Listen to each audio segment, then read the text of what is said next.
Hello, Gabriel. Hello, Martina. Today I want to talk to you about aphantasy. We talked about it some weeks ago, and I want to take that up again. Yeah. Because I was thinking, how can you read books? How can you read books without imagine what's happening? For the viewers, aphantasia is to not be able to have an image of something. Like if you close your eyes, and if I close my eyes and imagine there's a red star with 5 or 6 or 7 or maybe just a cubic or a circle, a red circle, there's just nothing. There's nothing that I imagine.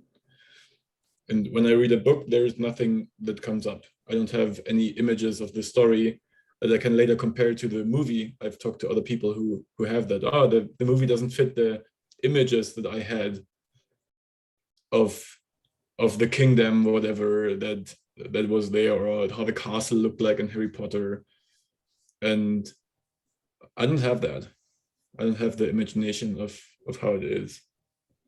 So when you read the description in a book about a person, I'm you like, mean that you don't see that person? No. But what happens with the description? I read it and that's it. Like I have trouble even when I live with people here, and I see them every day. And if I close my eyes and try to remember how they look like, I have no chance. No chance. I can remember certain attributes. Like one person had two men have a beard. Mm-hmm. The one is shorter and the other one is longer. And then I know that. Okay. And I can somehow like have the energy of the beard in the picture, but I don't see it.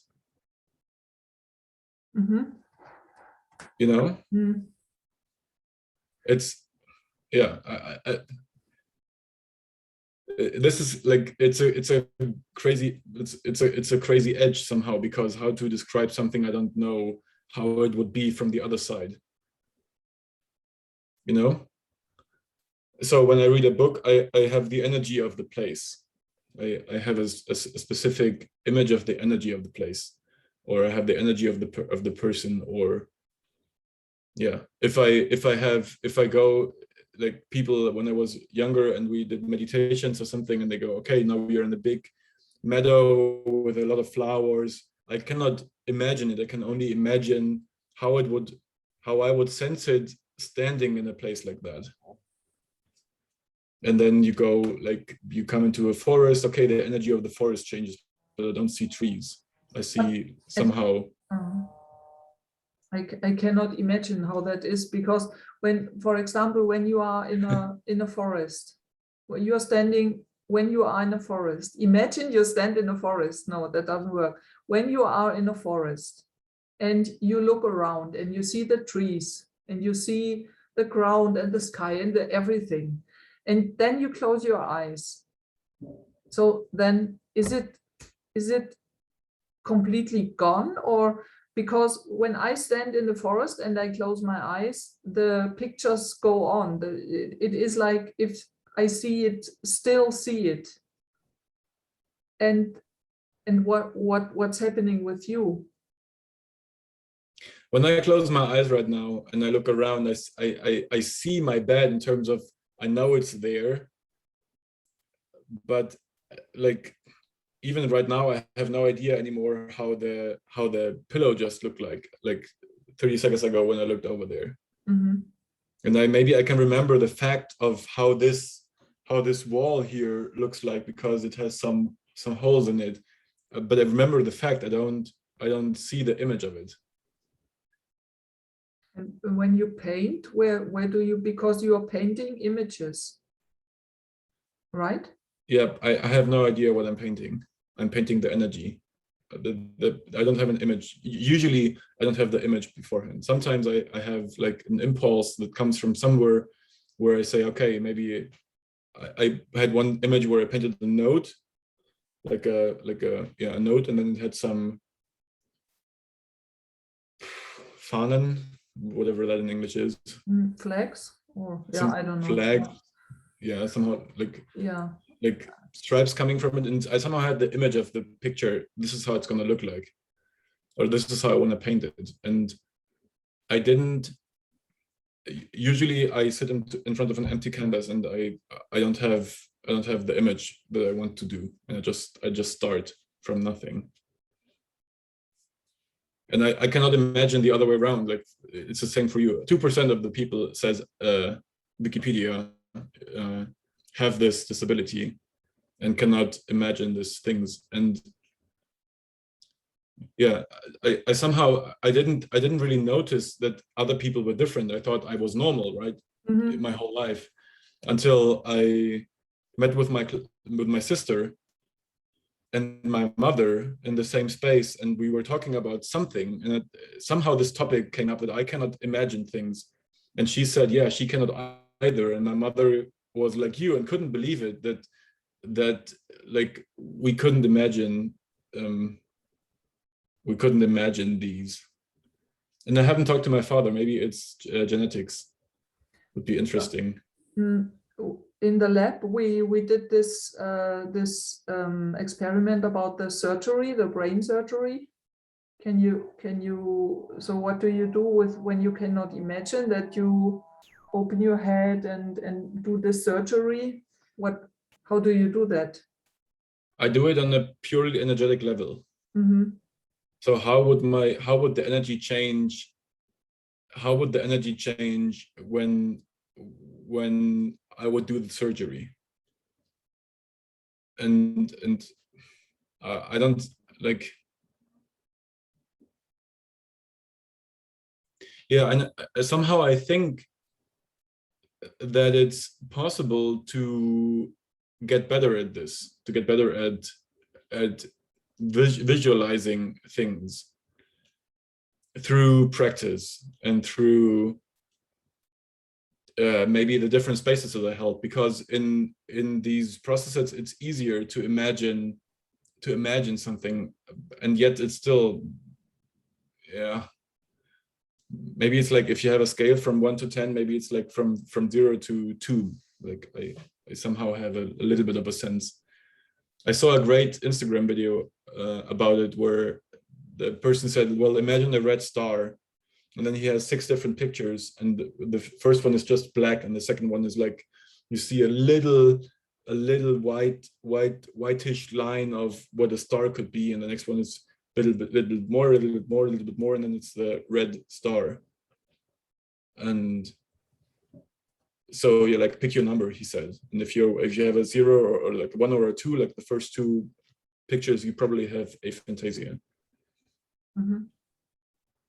Yeah, and it's very unknown. I think most people don't even know they have it. Mm-hmm. Because who do you talk to that you don't see things when they talk about it?